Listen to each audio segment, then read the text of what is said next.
नमस्कार दोस्तों, स्वागत है आपका अपने YouTube चैनल आधार क्लासेस राजगढ़ में।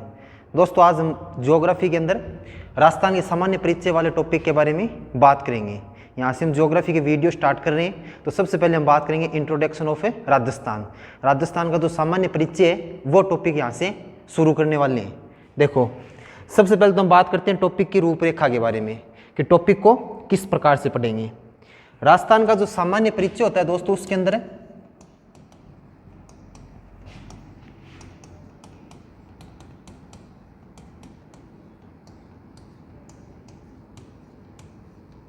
राजस्थान का सामान्य परिचय।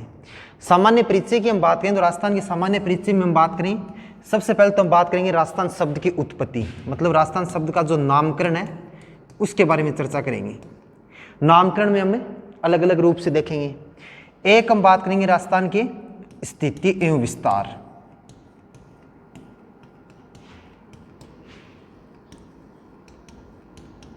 किसके बारे में चर्चा करेंगे? राजस्थान की स्थिति एवं विस्तार के बारे में। और एक हम बात करने वाले हैं किसके बारे में? राजस्थान की जो संभागीय व्यवस्था है,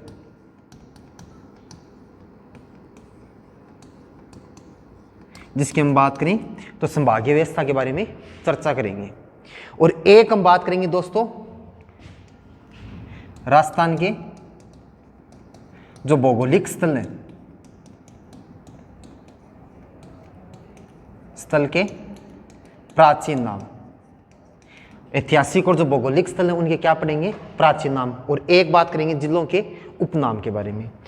नामकरण की हम बात करें दोस्तों, इसमें हम बात करने वाले हैं नामकरण में। एक तो हम बात करेंगे कि राजस्थान जो क्षेत्र है 3,42,239 वर्ग किलोमीटर का जो एरिया है, उसके अंदर हम बात करें तो उस राजस्थान शब्द जो इस क्षेत्र के बारे में राजस्थान शब्द रखा गया है या राजस्थान राज्य नाम रखा गया है, इस शब्द की उत्पत्ति किस प्रकार से हुई है। प्राचीन समय में इस क्षेत्र को क्या बोला गया था, ब्रिटिश काल में इस क्षेत्र को क्या बोला गया था। और उसके बाद हम बात करें तो स्वतंत्रता के पश्चात राजस्थान शब्द को जो संवैधानिक मान्यता प्रदान की गई थी एकीकरण के समय, वो किस प्रकार से की गई। तो मतलब प्राचीन काल से लेकर आज तक जो राजस्थान शब्द आया है वो किस प्रकार से आया है। तो एक तो हम बात करेंगे इसमें प्राचीन काल में कि प्राचीन काल में किस प्रकार से राजस्थान शब्द की उत्पत्ति हुई है। आगे हम बात करें तो एक दोस्तों हम बात करने वाले हैं किस बारे में बात करेंगे? एक तो प्राचीन काल हो गया। इसके अलावा हम बात करें तो एक किस बारे में बात करेंगे? एक हम बात करने वाले हैं ब्रिटिश काल। किस काल की बात करेंगे? ब्रिटिश काल की। इसके अलावा हम बात करें तो एक आता है स्वतंत्रता के पश्चात। एक क्या आएगा? स्वतंत्रता के पश्चात राजस्थान शब्द की उत्पत्ति। उसी प्रकार हम बात करें तो एक आती है स्थिति एवं विस्तार के बारे में। स्थिति एवं विस्तार। स्थिति एवं विस्तार में हम बात करें दोस्तों, स्थिति एवं विस्तार की हम बात करें तो एक तो आएगा राजस्थान का अक्षांशीय विस्तार स्थिति में, और एक आएगा देशांतरीय विस्तार। अक्षांशीय और देशांतरीय विस्तार बात करेंगे किसमें? स्थिति में। उसी प्रकार हम बात करते हैं दोस्तों विस्तार की। तो विस्तार में हम बात करने वाले हैं दोस्तों राजस्थान का क्षेत्रफल। क्षेत्रफल के अलावा हम बात करें तो सीमा। सीमा के अलावा हम बात करें दोस्तों तो एक आएगा राजस्थान की आकृति। इसके बारे में चर्चा करेंगे। संभागीय व्यवस्था में बात करेंगे राजस्थान के कौन कौन से संभाग, उनकी क्या क्या विशेषताएं।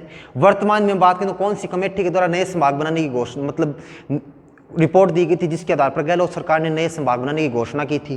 राजस्थान में जिले कौन कौन से, उनकी कैसी आकृति है, किस प्रकार से, वो पूरा देखेंगे। 19 कौन से नए जिलों को बनाने की घोषणा की गई। प्राचीन जो वर्तमान में जो स्थल है उनके प्राचीन नाम, जैसे हम बात करें बीकानेर को जंगल प्रदेश बोला गया था, नागौर को अहिंद छत्रपुर बोला गया था। इसी प्रकार नागौर हनुमानगढ़ को गंगानगर हनुमानगढ़ को योद्धे प्रदेश बोला गया था। इस प्रकार से हम बात करें जैसे राजस्थान का पंजाब संचोर को कहा जाता है, जो उपनाम है या प्राचीन ऐतिहासिक स्थलों के नाम है, उनके बारे में चर्चा करने वाले हैं। सीमा में हम क्षेत्रफल में बात करेंगे। राजस्थान का जो क्षेत्रफल है वो कितना है, राजस्थान के क्षेत्रफल की अन्य देशों से तुलना, विश्व के संदर्भ में तुलना, भारत के संदर्भ में तुलना, राजस्थान के क्षेत्रफल की दृष्टि से बड़े जिले छोटे जिले, उनका क्रम, उनके बारे में कौन कौन सी विशेषताएं या जो मतलब महत्वपूर्ण पॉइंट बनते हैं उनके बारे में चर्चा करने वाले हैं। सीमा में राजस्थान की जो स्थलीय, सबसे पहले तो ये देखेंगे राजस्थान की स्थलीय सीमा है। इसके अलावा इंटरनेशनल बाउंड्री भी बनाता है और इंटरस्टेट बाउंड्री बनाता है। कौन कौन से जिले अंतर्राष्ट्रीय सीमा पर हैं, कौन से अंतर्राज्यीय सीमा पर हैं, कौन कौन से जिले जो अंतर्राष्ट्रीय और अंतर्राज्यीय दोनों सीमाओं पर स्थित हैं, इस बारे में चर्चा करने वाले हैं। इसी प्रकार से आती है आकृति। राजस्थान की आकृति कैसी है, राजस्थान के जिलों की आकृति कैसी है, राजस्थान की आकृति और राजस्थान का जो स्थलीय स्वरूप है वो कौन से सिद्धांत के आधार पर है, इन सब के बारे में चर्चा करेंगे। तो आज हम यहाँ पे राजस्थान की जो ज्योग्राफी स्टार्ट करने जा रहे हैं उसके अंदर हम बात करने वाले हैं सबसे पहले राजस्थान शब्द के नामकरण के बारे में चर्चा करेंगे कि राजस्थान शब्द की जो उत्पत्ति है वो किस प्रकार से हुई है। तो यहाँ से हम शुरू करेंगे राजस्थान शब्द की उत्पत्ति के बारे में। देखो सबसे पहले हम बात करें दोस्तों, आता है राजस्थान शब्द की उत्पत्ति।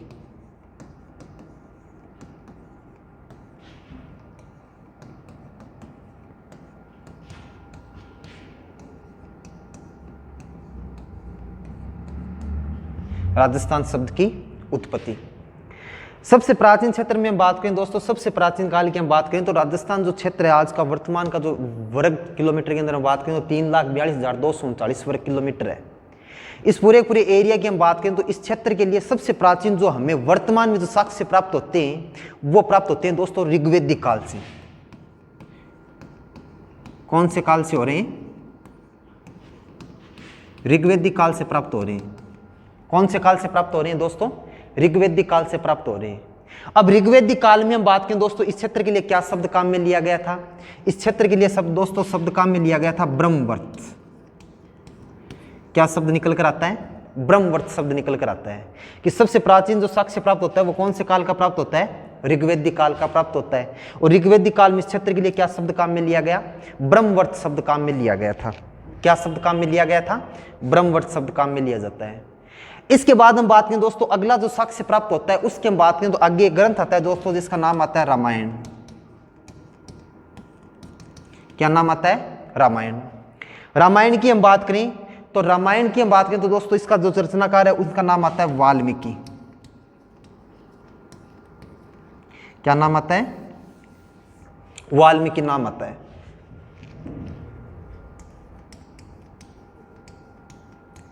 तो वाल्मीकि के द्वारा हम बात करें दोस्तों जो रामायण जो ग्रंथ की रचना की गई थी उसमें हम बात करें तो राजस्थान राज्य या जो ये पूरा जो मरुस्थलीय क्षेत्र है, मुख्य रूप से जो मरुस्थलीय क्षेत्र है उसके लिए हम बात करें तो क्या शब्द काम में लिया गया था दोस्तों, मरुकांतार।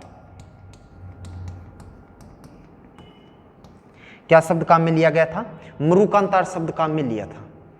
क्या काम में लिया था दोस्तों, मरुकांतार शब्द काम में लिया। एक चीज आपको ये याद रखनी है कि राजस्थान राज्य के लिए क्या शब्द काम में लिया गया, मरुकांतार शब्द काम में लिया गया। एक आपको ये चीज याद रखनी है। उसके बाद हम बात करें तो आगे देखो, इसके बाद हम बात करें जो महत्वपूर्ण क्वेश्चन बनता है उससे संबंधित हम बात करें तो इसके बाद जो साक्ष्य प्राप्त होता है दोस्तों तो एक ग्रंथ निकल कर आता है, प्राचीन ग्रंथ है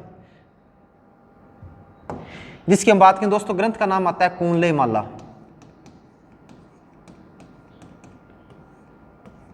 क्या नाम आता है, कुंडलई माला नाम आता है।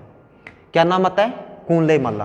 कुंडलई माला की हम बात करें तो कुंडलई माला जो ग्रंथ है ये दोस्तों किसके द्वारा रचित है, उदयोतन सूरी।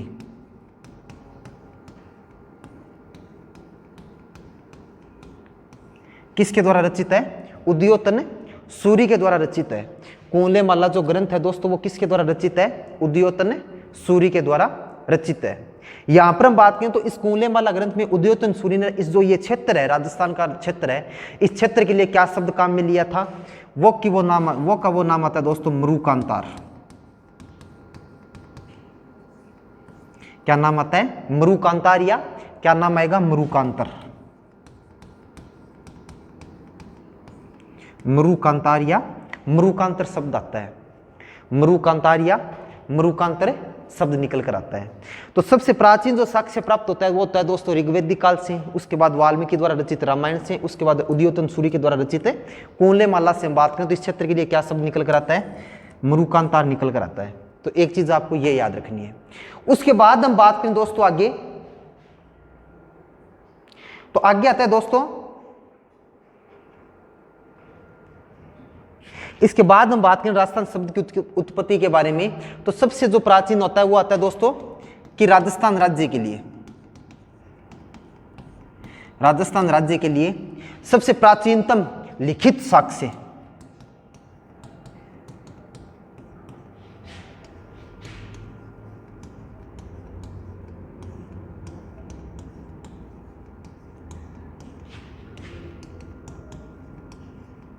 सबसे प्राचीनतम लिखित साक्ष्य। राजस्थान राज्य के लिए सबसे प्राचीनतम जो लिखित साक्ष्य आते हैं उनकी हम बात करें, सबसे प्राचीनतम क्या आते हैं? लिखित साक्ष्य।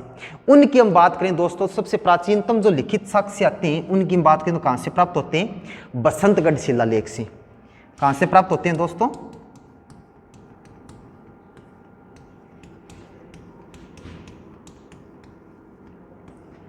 बसंतगढ़ शिलालेख से प्राप्त होते हैं। कहाँ से प्राप्त हो रहे हैं? बसंतगढ़ शिलालेख से प्राप्त हो रहे हैं। सबसे प्राचीनतम साक्ष्य कहाँ से प्राप्त हो रहे हैं? बसंतगढ़ शिलालेख से। बसंतगढ़ शिलालेख की हम बात करें दोस्तों तो ये कहाँ से प्राप्त हुआ था? ये प्राप्त हुआ था सिरोही से। कहाँ से प्राप्त हुआ था? सिरोही से। कब का है दोस्तों? ये आता है 625 ईस्वी या 682 विक्रम संवत। 682 क्या है? विक्रम संवत। 625 ईस्वी या 682 विक्रम संवत का है। कौन सा आता है दोस्तों? बसंतगढ़ शिलालेख। कहाँ से प्राप्त हुआ था? सिरोही से प्राप्त हुआ था। और हम बात करें तो सबसे प्राचीनतम जो लिखित साक्ष्य प्राप्त होते हैं राजस्थान राज्य के लिए, राजस्थान शब्द के लिए, वो बसंतगढ़ शिलालेख से प्राप्त होते हैं। अब हम बात करें दोस्तों सिरोही में ये कहाँ पे प्राप्त हुआ? तो ये प्राप्त हुआ था खिम्मल माता के मंदिर में।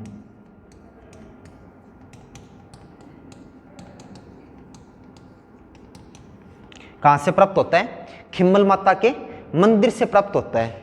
सिरोही में कहाँ से प्राप्त होता है? ये खिम्मल माता के मंदिर से प्राप्त होता है। किसके काल का है? तो ये आता है दोस्तों, एक शासक का नाम आता है राजा वर्मलात। किसके काल का आता है? राजा वर्मलात के काल का आता है। तो यहां पर हम बात करें तो यहां पर राजस्थान राज्य के लिए क्या शब्द काम में लिया गया था? तो राजस्थान राज्य के लिए हम बात करें दोस्तों, शब्द काम में लिया गया था राजस्थान्यादित्य।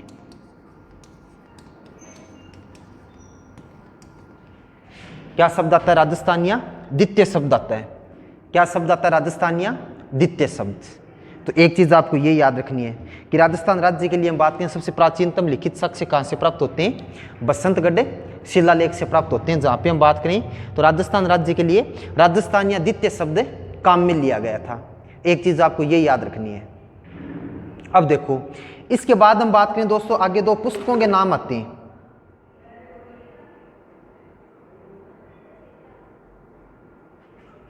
दो पुस्तकों के नाम आते हैं। एक चीज याद रखना है, जो राजा वर्मलात था ये कौन से वंश का था? चावड़ा वंश का। कौन से वंश का आता है? चावड़ा वंश का आता है। राजा वर्मलात था ये दोस्तों कौन से वंश का था? चावड़ा वंश का था। एक चीज आपको ये याद रखनी है। अब देखो आगे हम बात करें तो एक पुस्तक का नाम आता है और वो आता है नैणसिरी ख्यात।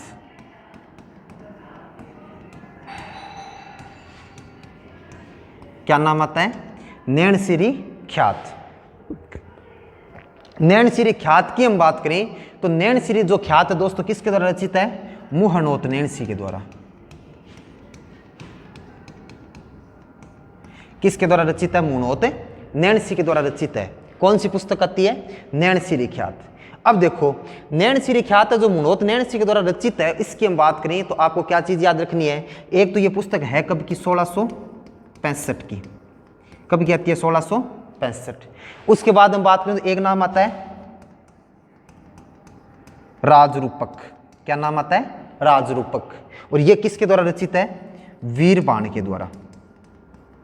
किसके द्वारा रचित है दोस्तों? वीरबाण के द्वारा रचित है। तो नैणसिरी ख्यात और राजरूपक किसके द्वारा रचित है? वीरबाण के द्वारा। कब की है? 1731। कब की है? 1731 की है। कब की है? 1731। 1731 की है। अब हम बात करें तो किसी पुस्तक में राजस्थान शब्द का सर्वप्रथम जो उपयोग है वो दोस्तों कहां से मिलता है? नैणसिरी ख्यात से मिलता है। किसी पुस्तक में राजस्थान शब्द का सर्वप्रथम प्रयोग।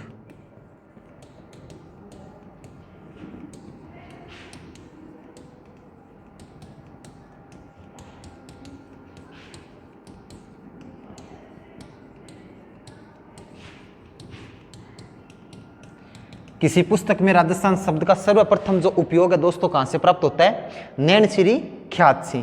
किसके द्वारा रचित? मुहनोत नैणसी के द्वारा। लेकिन हम बात करें तो ये इस भौगोलिक क्षेत्र के लिए काम में न लेकर एक जो यहाँ के जो राजा महाराजा थे, जो राजपूत जाति के जो राजा महाराजा थे उनके लिए काम में लिया गया था, जो राजशाही वंश था उनके लिए काम में लिया गया था, ना कि इस भौगोलिक क्षेत्र के लिए काम में लिया गया था।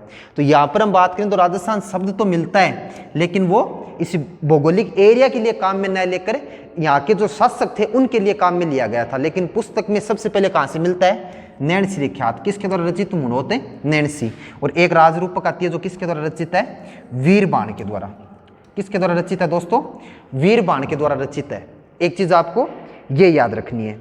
अब देखो, इसके बाद हम बात करें तो ये तो बात हो गई प्राचीन काल की, ये तो बात हो जाती है प्राचीन काल की। प्राचीन काल में सबसे पहले हम बात करें तो ऋग्वेदिक काल में क्या शब्द काम में लिया गया? ब्रह्मवर्त। उसके बाद हम बात करें तो आगे आता है, इसके बाद हम बात करें तो आगे आता है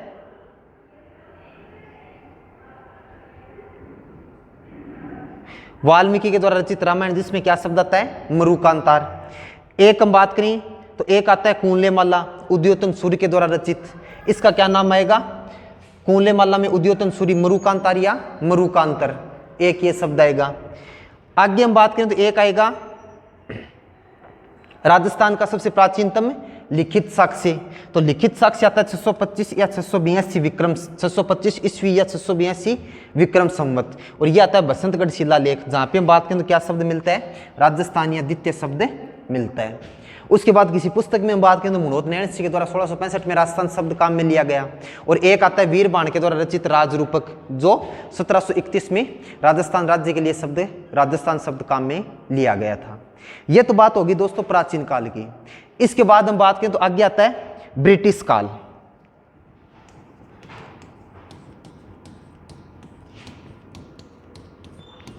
क्या आता है? ब्रिटिश काल आता है। क्या आएगा? ब्रिटिश काल। ब्रिटिश काल में हम बात करें तो ब्रिटिश काल के अंदर राजस्थान राज्य या राजस्थान का जो भौगोलिक एरिया, इसके लिए क्या क्या शब्द काम में लिए गए थे उनकी हम चर्चा करें तो एक तो नाम आता है दोस्तों जॉर्ज थॉमस।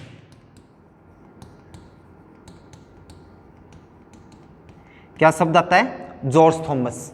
एक हम बात करें तो एक क्या नाम आता है? Colonel James toad.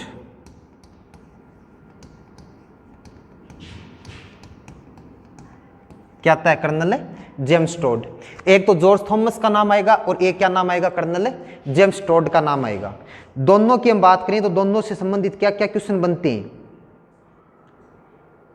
अब देखो, जॉर्ज थॉमस के द्वारा हम बात करें तो राजस्थान राज्य के लिए सर्वप्रथम कौन सा शब्द काम में लिया गया था दोस्तों? राजपुताना शब्द। कौन सा शब्द काम में लिया गया था? राजपुताना शब्द काम में लिया था। कब लिया था? 1800 ईस्वी में। कब लिया था? 1800 ईस्वी में काम में लिया था। कौन? इनकी एक पुस्तक आती है the military memorials of George Thomas.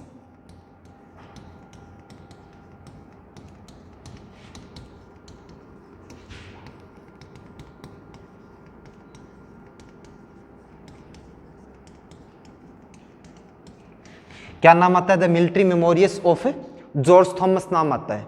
तो the military memorials of George Thomas है ये।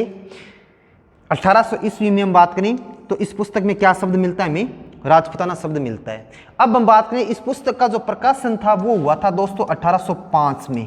और इस पुस्तक के जो रचनाकार हैं उनका नाम आता है विलियम फ्रैंकलिन।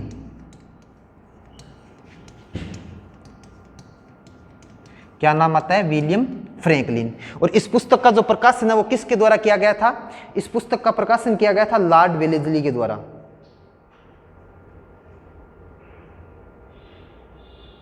पुस्तक का जो प्रकाशन है वो किसके द्वारा किया गया था?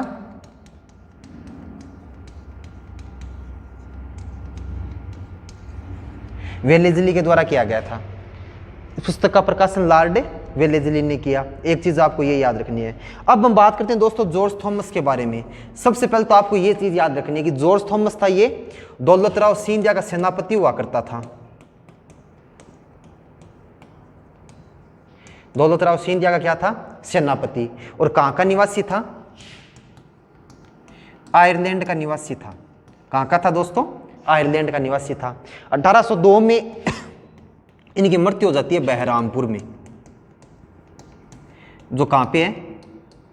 पश्चिम बंगाल में। तो आपको सबसे पहले ये याद रखना है कि राजस्थान राज्य के लिए सर्वप्रथम राजपुताना शब्द का प्रयोग किसके द्वारा किया गया?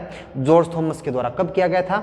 1800 ईस्वी में। पुस्तक कौन सी है? The military memorials of George Thomas, जो जिसका रचनाकार कौन माना जाता है? 1805 में प्रकाशन हुआ था विलियम फ्रैंकलिन, और प्रकाशक कौन थे? लॉर्ड वेलेस्ली थे।